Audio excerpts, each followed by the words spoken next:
دوشنبه پای تختم خانه ای امید یارانی، چو یک آثاری تاریخی ایشان از نسل انسانی.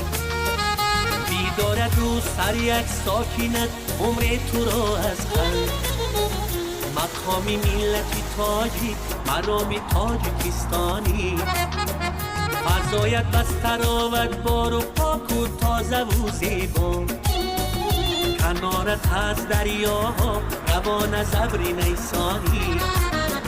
دوشنبه پای تختم، دوشنبه پای تختم، دوشنبه پای تختم خانه ای امید یارانی. دوشنبه پای تختم، دوشنبه پای تختم، دوشنبه پای تختم نشان از نسل انسانی.